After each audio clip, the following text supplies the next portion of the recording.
नमस्कार मंडळी, कसे आहात? मी विदुला शशांक मनोहर आपल्या सर्वांचे स्वागत करते माझ्या यूट्यूब चॅनलवर. आज मी माझ्या चारधाम यात्रेच्या 5व्या दिवसाचे म्हणजे दिनांक 28 ऑक्टोबर 2023चे यात्रा वर्णन वाचणार आहे आणि संबंधित व्हिडिओ व फोटोज तुमच्याबरोबर शेअर करणार आहे. मंडळी, माझ्या नवीन व्हिडिओचे नोटिफिकेशन मिळवण्याकरता माझ्या यूट्यूब चॅनलला सबस्क्राईब करा. आता यात्रा वर्णनाला सुरुवात करते.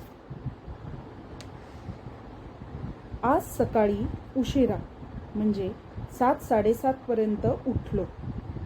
कालच्या यमुनोत्री ट्रेकचा शिणवठा आता कमी झाला होता आणि ताजेतवाने वाटत होते.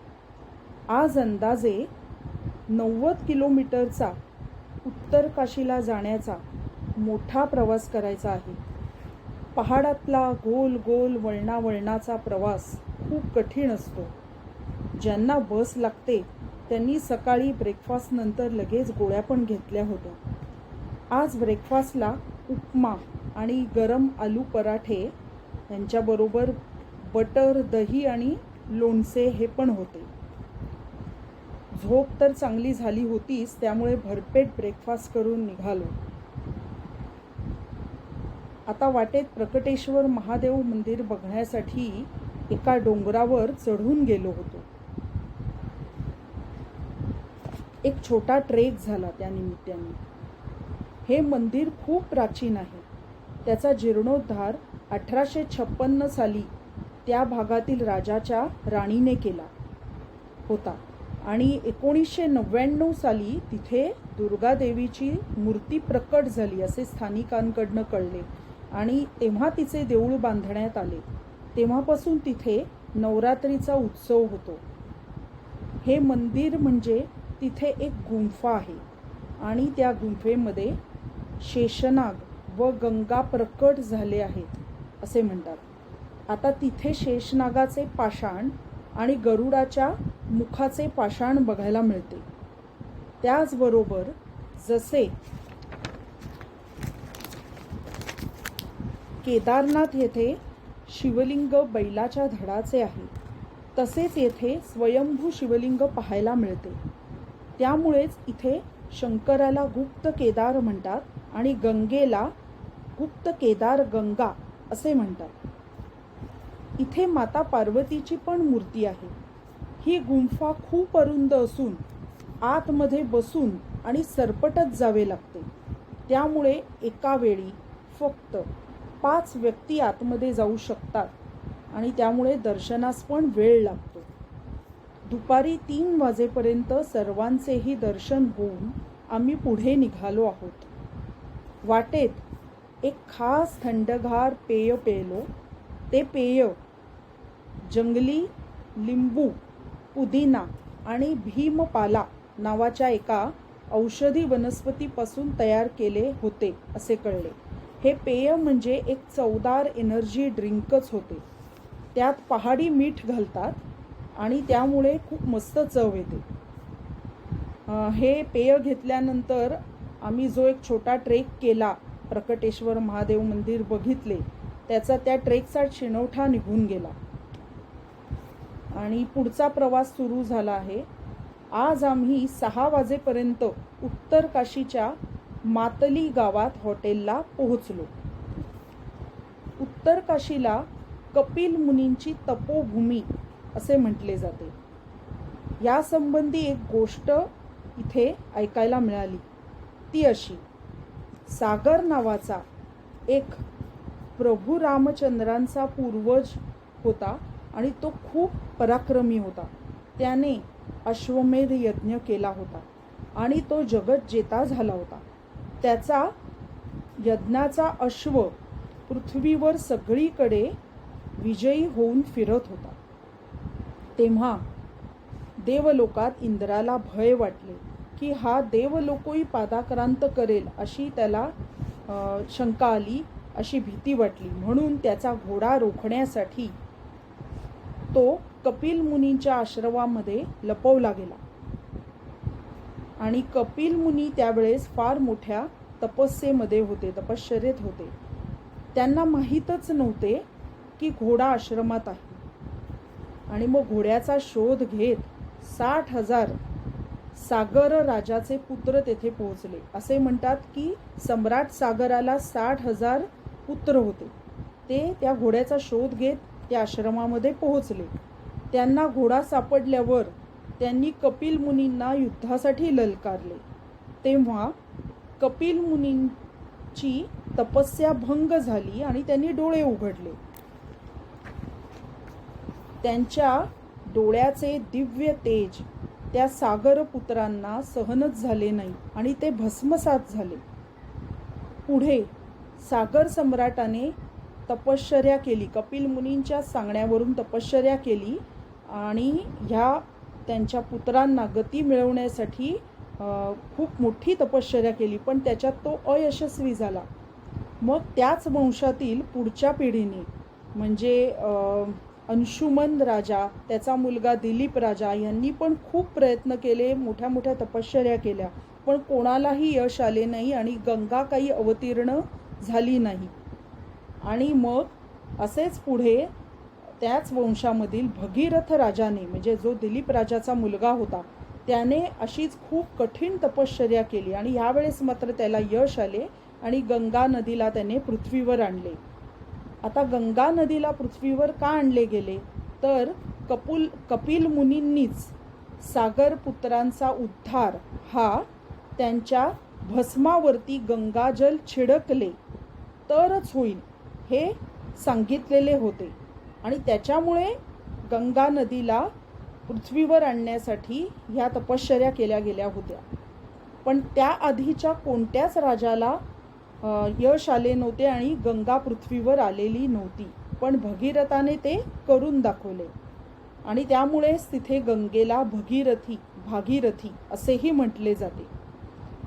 आणि जिथे ती उत्पन्न झाली ती जागा, तो पहाड म्हणजे तो हिमालयातला पहाड, जिथे गंगा नदी उत्पन्न झाली तिथेच गंगोत्री धाम असे ओळखले जाते. ते स्थान आता गंगोत्री धाम असे ओळखले जाते. संपूर्ण उत्तर काशी ही उंच हिमालयाच्या पहाडांनी वेढलेली आहे आणि खूप निसर्गरम्य आहे आणि खूप भव्य दिव्य रूप निसर्गाचं दिसतं. म्हणजे ते उंच पर्वत बघून कधी कधी आपल्याला असं दडपायला होतं की आपण किती खुजे आहोत या मोठ्या एवढ्या भल्या मोठ्या निसर्गापुढे, ह्याची जाणीव होते. आणि आमच्या हॉटेलमधूनही उंच पहाड दिसत होते. ते बघून मन खूप प्रसन्न झाले.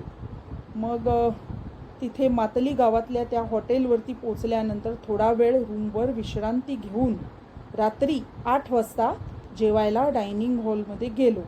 दुसरे दिवशी गंगोत्रीला पहाटे लवकर निघायचे असल्याने लगेच झोपी गेलो. इथे हे यात्रावर्णन संपलेले आहे.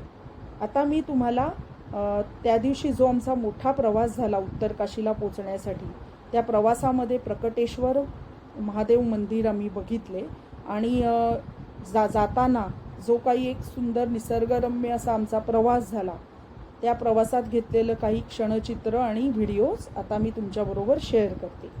चला तर मग.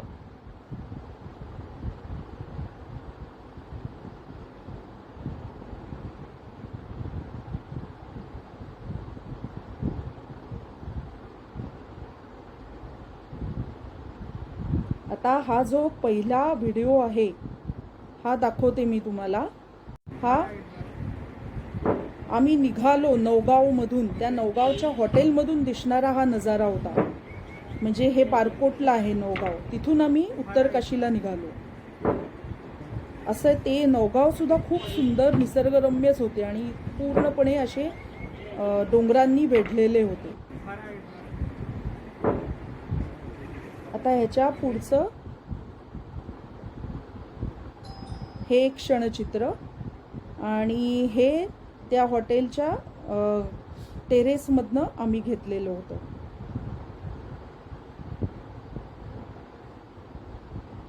आता हे दुर्गादेवी माता तिचं मंदिर आहे. प्रकटेश्वर महादेव मंदिरात आम्ही गेलो त्यावेळेस तिथे पहिल्यांदा हे दुर्गा मंदिर बघितले. इथे ही मूर्ती जी आहे ही प्रकट झाली असे म्हणतात 1999 साली आणि नंतर मग तिथे तिची स्थापना केली गेली.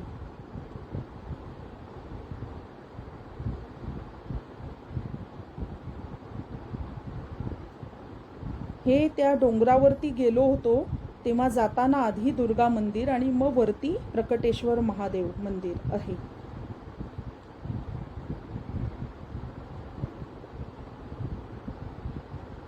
हे मंदिर छोटे हे मंदिर आहे आणि गुंफा इथे आतमध्ये आहे, कारण त्या गुंफेमध्ये गेल्यानंतरच शंकराची पिंडी आहे आणि बघायला मिळते.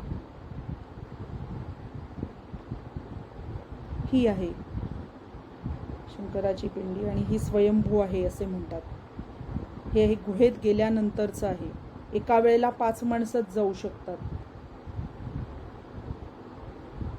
आणि हे माता पार्वतीची इकडे मूर्ती आहे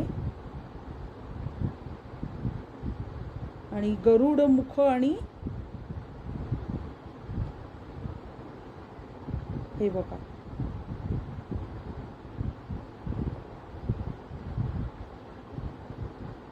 शेषनाग आणि हे गरुड मुख यांचा पाषाण आहे इकडे. खूप जुनं आहे, प्राचीन आहे. आतमध्ये गेल्यावरती खूप अशा एकदम अशा वेगळ्या संवेदना जागृत झाल्या.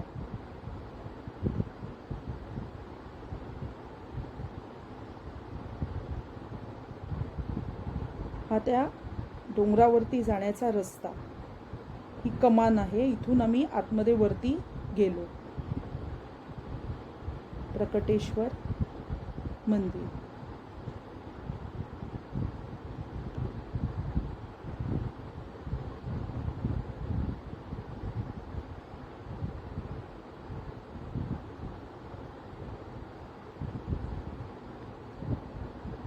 आता हे दृश्य मोठा जो प्रवास केला उत्तर काशीला पोचताना तेव्हा घेतलेले हे फोटोज आहेत टेम्पो ट्रॅव्हलर मधनं.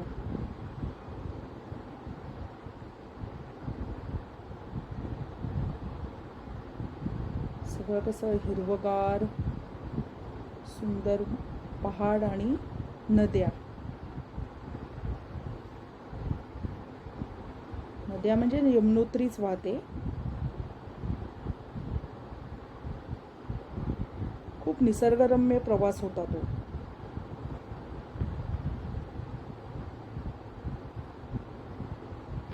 हा एक व्हिडिओ बघा. तर काशीला जातो आहोत.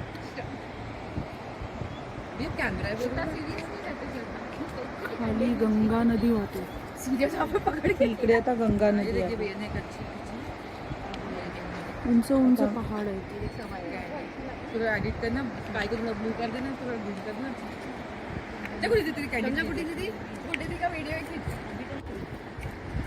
तर काशीला जातो आहोत.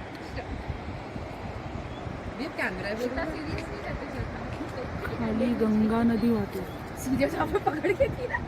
ये देखिए भैया ने उंच उंच पहाड आहे. थोड़ा एडिट.